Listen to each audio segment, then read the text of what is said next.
Welcome back to The Power of Coffee, and this is the third part of it. Mm-hmm. The third part. That's the next 10 pages. Okay, we've done 20 pages, and there's the next 10 pages to make it the 30th page of the story. So, the story is about 265 pages, and we are on the third installment. That's the third part of 10 pages. So this is the story about Martha, who is unemployed but has gotten a job in the coffee shop. Eventually she's going to rise up to the position of the owner of the place, because Betty is going to die, unfortunately. When she becomes the owner, a celebrity actor stumbles into the place one day to seek shelter from the rain, and afterward he decides to promote the coffee shop on his social media platforms. He posts it on Twitter, he posts it on Facebook, Instagram. He lets it out to the world. Okay, he tells the world that it's a good place, it's a fun place to hang out, and then it becomes a celebrity hotspot thanks to him. This puts Martha on the map. And then comes along Cassandra. Cassandra is a celebrated entrepreneur. She's only 31 years old, but she has everything. She owns restaurants, hotels, resorts, and all of that is money from her parents who are hiding overseas because of certain business illegalities. So Cassandra comes for the coffee shop and Martha says no. And then what does she do? She buys out, she buys the whole place where the coffee shop is situated, the entire neighborhood. She buys it to construct real estate, okay? So this story, The Power of Coffee, is between these two women. This is the third part of the installment. The next 10 pages to make it the 30th page of the story. Enjoy the story, comment, tell me what you like and don't like. But just keep it real. Let me know what you think. Okay, so let's get to the third installment now. This is the next 10 pages of the story.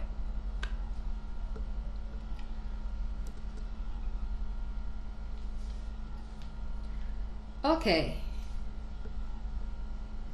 So, the third part.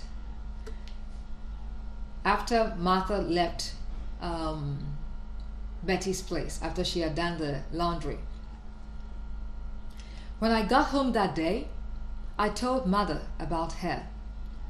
How she lived alone because her only companion was a daughter overseas. Mother was so proud that I washed her clothes and sang the news to Dad. Then he asked where she lived, claiming that he wanted to pay a visit. I smiled and glanced at Mother, and she echoed an equal interest in meeting with Betty. So they did meet. They did meet on a Sunday. I had called her up on the Saturday, that Saturday, the same Saturday. Oh no, I had called her up on a Saturday. It was another Saturday. The Saturday that I didn't visit, and told her about my parents' desire to meet with her. You know, Martha was visiting Betty every 2 Saturdays, okay? So she comes this week, she comes next week, just twice in a month. So she called her on the Saturday, one of those Saturdays that she wasn't visiting, and told her that her parents wanted to meet her. She sounded happy to know that they wanted to come over, and said, "Oh, you already told your parents about me?" "Yes," I meekly replied, smiling, not knowing what else to say. "Okay, You know this place, so you could direct them, right? Yes, I can. They will be coming around 3 o'clock. Is that okay by you, please? Yeah, 3 o'clock is fine. Tell them 3 is okay. I will be home by then. 3 is fine. All right, 3 o'clock then. Thank you. Bye. Bye. Dad drove us there, following my directions, which weren't so smooth. Fortunately, he knew the place, so he took over from me before we got lost. Betty was outside, waiting for us, when we arrived at 10 minutes to time. She welcomed them with handshakes, and I followed. At the living room were some 3 glasses of water, along with 3 plates of sliced cake. None of us sipped the water, since we weren't tasty, but Mother took some cake, just like me. Dad isn't a fan of sweets, so he didn't touch his, until Mother told him it was fine, with less sugar.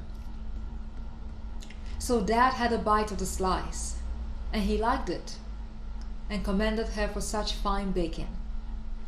Oh, it's from a friend of mine. She's been baking it, Betty said, clarifying things. Oh, she's really good. I don't remember taking anything so wholesome, Dad remarked, and Mother echoed something along those lines. Then Dad glanced about and commended the beauty and serenity of the place. The smooth, painted walls of the room, the airiness, and the light that streamed through the curtains. It was a refreshing sight.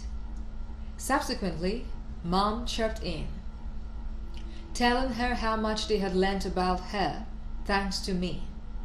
She mentioned the first day of receiving the coffee from the shop, how good it tasted, and how nice it was of her to give me 6 good cups of it, with all those bites of pastries, or bits of pastries. Betty chuckled and said it was an honor to have such a person as myself serving in the coffee shop. Then she mentioned the clothes I had washed for her, in addition to a few other things I did around the house. Dad interrupted with a story of how she set up the coffee house, and that set her in top gear. So Dad interrupted, asking her about the story of how she set up the coffee house. Okay? No, Dad did not ask her about the story.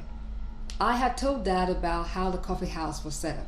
So Dad interrupted with the story of how she set up the coffee house, and that set her in top gear, narrating the journey with all its ups and downs. To end the day, we had some coffee and more cake, several slices each, specially ordered for us.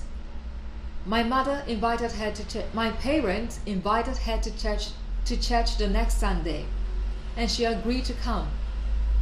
However, politely declined that they drove her there. That Baptist church was well known, so they didn't need to come all the way to get her, she had explained. We left Betty on her own around 6 p.m.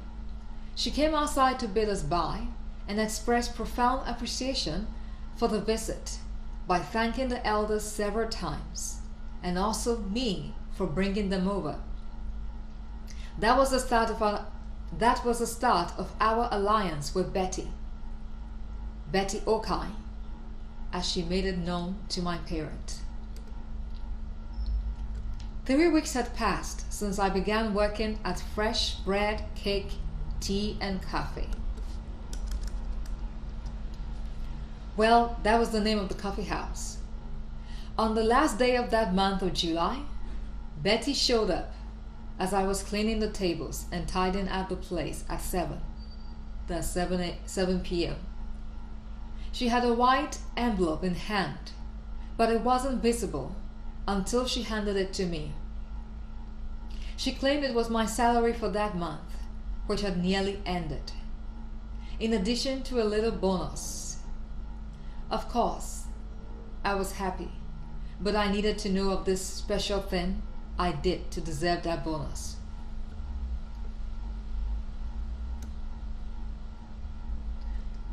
You've been more than a help to us.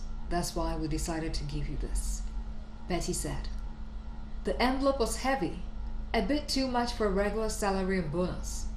I began to wonder if it was payment for my routines in her house on certain weekends. So I asked her, and she shook her head and replied in the negative. I was happy, but at the same time, not so comfortable receiving it. Nonetheless, I expressed profound appreciation by thanking her sincerely for it. Subsequently, she turned to leave, but then stopped and asked me if I was okay to go home on my own. I promptly replied in the affirmative, and then she smiled and said that she's been considering hiring a cleaner for the restaurant, someone who would clean up after the day's work. It had to be someone who lived nearby, so the person wouldn't have to go home late afterward.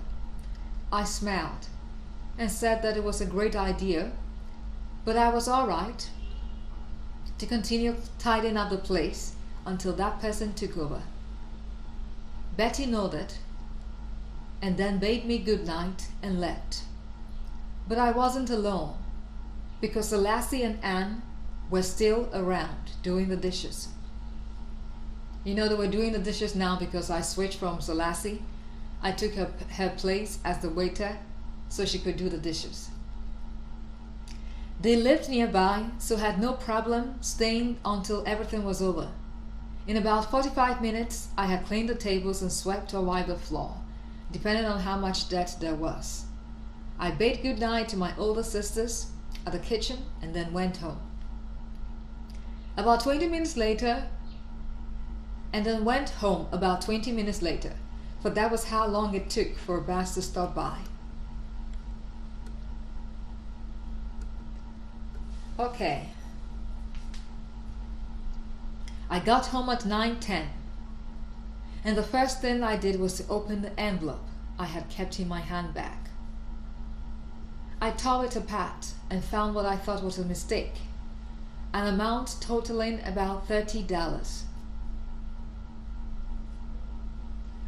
That was so much, more than twice my salary. I chuckled and began to count it over and over. Suddenly, Mother was standing inside and gently smiling, looking at me. I instantly threw a bed sheet over the papers and then got up to greet her. Papers, money? She responded likewise and asked what I had been doing. I found something to tell her, and then she left, saying that I come down to eat quickly since it was late. So it seemed she didn't see it. I placed the money in a drawer on the closet and left for the kitchen. Yes, I placed the money in a drawer on the closet and then left for the kitchen. While I ate, I thought of what to buy. For Mother, I thought it right to get her some of that special cake she had at Betty's place. I thought of buying a shirt for Dad, a blue shirt, blue being his preferred color. I mean, lots of men love blue and white. My dad loved blue. He loves blue. Okay. Speaking in Martha's place, he loves blue. I spent some minutes to midnight. I slept some minutes to midnight, okay? I slept some minutes to midnight after taking a shower at 11. But by 5 a.m., I was already awake and dressing up for work. I planned to go in early and help with setting up the place. Before operations began at 7 a.m.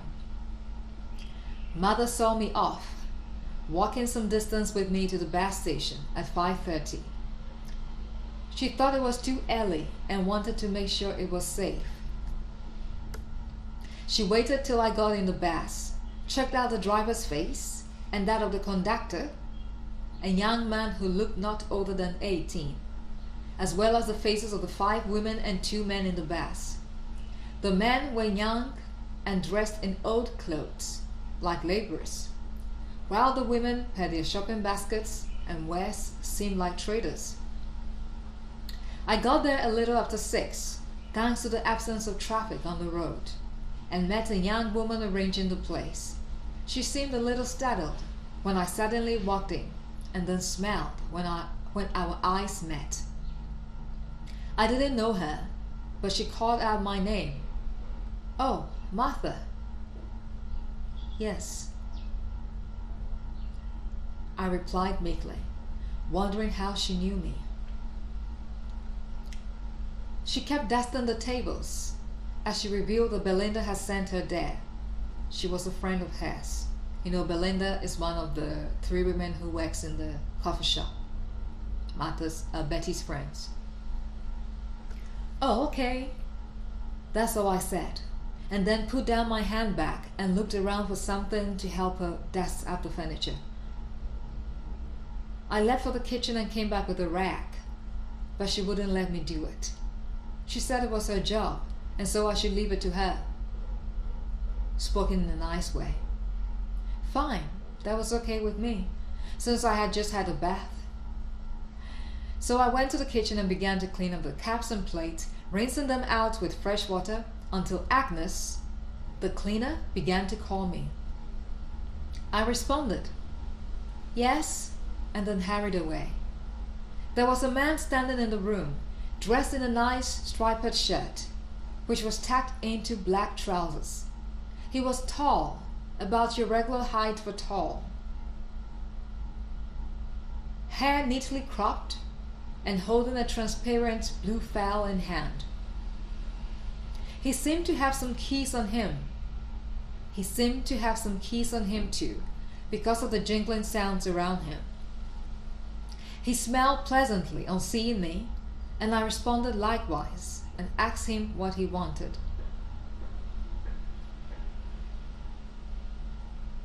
But Agnes answered me, saying that he had come for breakfast. I smiled and then glanced at the clock in the room. It was 6:15 now, and not the time for opening. Sir, we are not open now, so could you come back at 7? We'll be open by then," I meekly said. He looked at me, surprised, and then gently shook his head, smiling. "You want me to come back at 7? Before I can have breakfast? Is that a joke?" I didn't respond, just stood looking elsewhere. Agnes had paused from her work and was watching us from a distance, as I had seen her face, which had some lines of amusement. "Hey, I asked you a question," he said, looking directly at me. "I'm sorry, sir, but that's the rule. We don't serve until 7, I flatly said, not sounding so meek this time. He kept his gaze on me, and then broke off about 2 minutes later and promptly walked away. Agnes ran to me after he had disappeared, and we chuckled and chatted about it for some moments before I returned to my duties at the kitchen.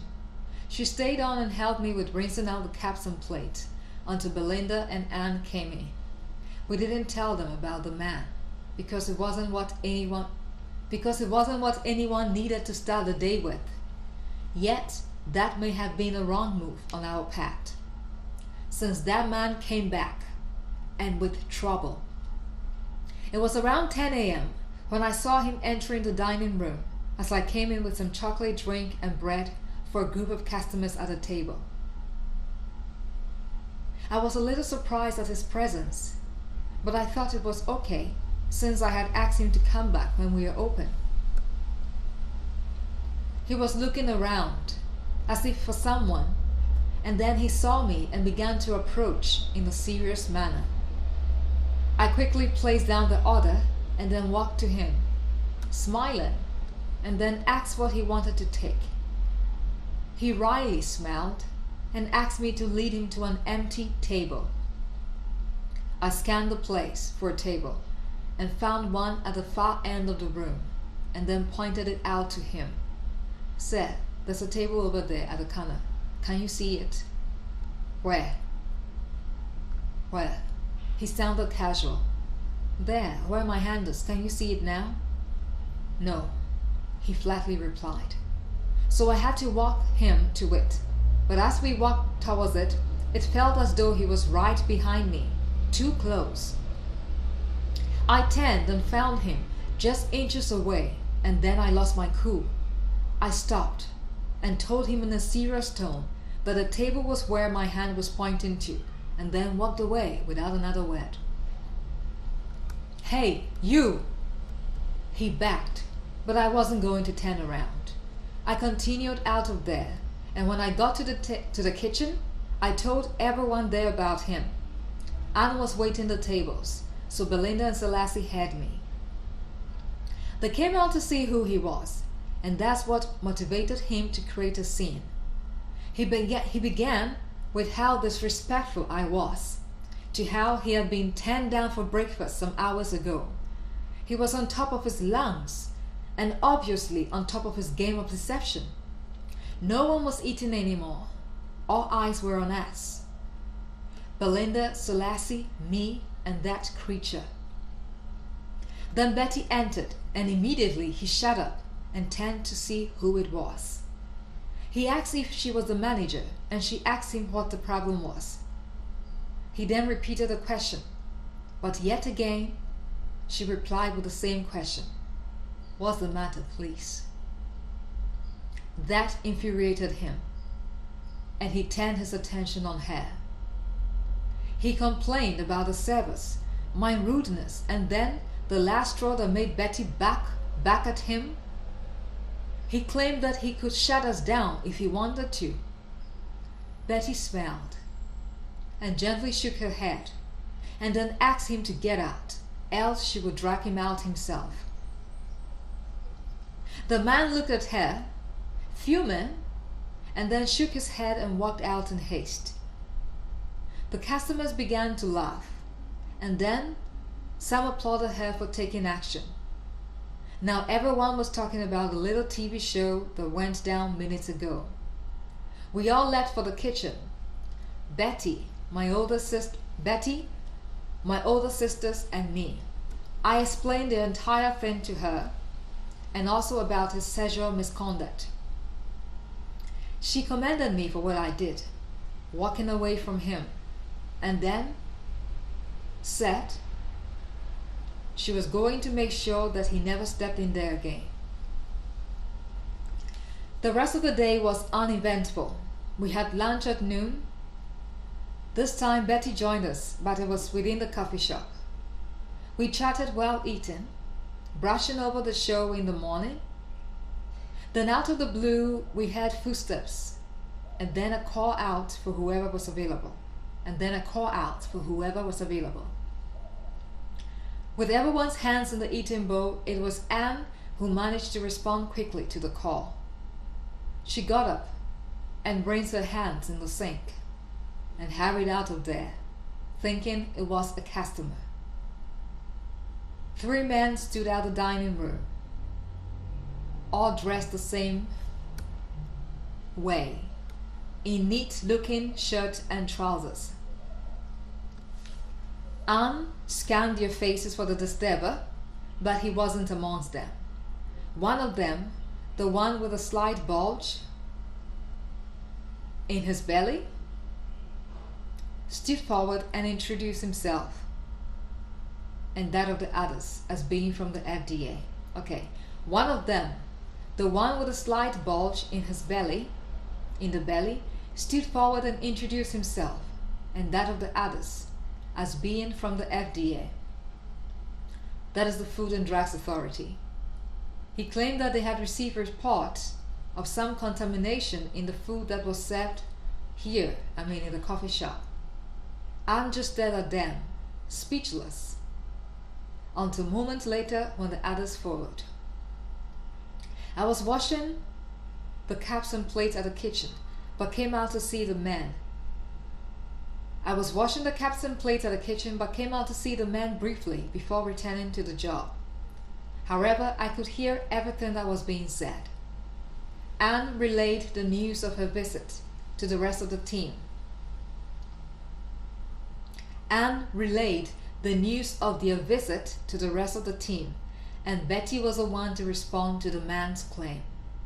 She recounted the incident from the morning and said that it was the man's way of getting back at them. Nonetheless, they were free to sample the products for testing.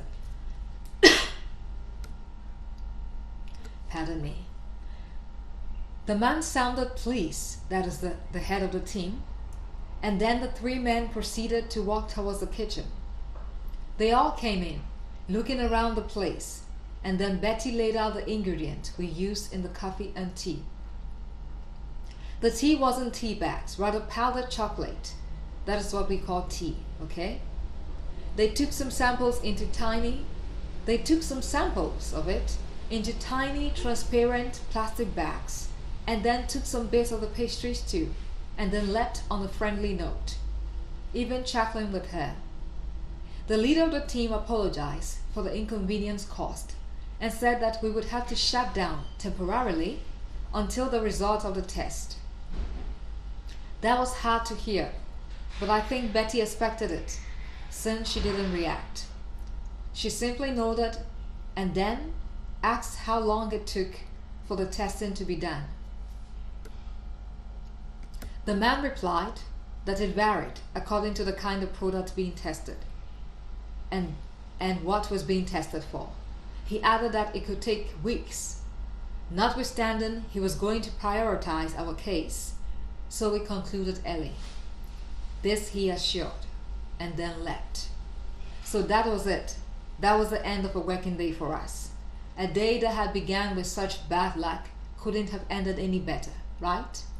Betty was moved by this, but kept a clear countenance, saying such was the challenges that came with the job. Okay, so Betty was moved by this, but kept a clear countenance, saying such was the challenges that came with the job. Okay, so this is the end of page 30 of The Power of Coffee. The story of Martha, who is an unemployed undergraduate. She gets a job at a coffee house, and she eventually comes to own the place. Then comes along a young, rich, celebrated entrepreneur, Cassandra, who wants to acquire it. Okay, so this is a story between the two women, one who owns a coffee shop and the other one who wants to take it. Along all the supporting characters and the background, the other stories within the story, The Power of Coffee. So this is the end of the 30th page of the novel. Join me for the next 10 pages to make it the 40th page of the novel. The Power of Coffee 1. The first sip could change everything. That first sip could change everything. Join me for the next 10 pages of The Power of Coffee. Bye for now.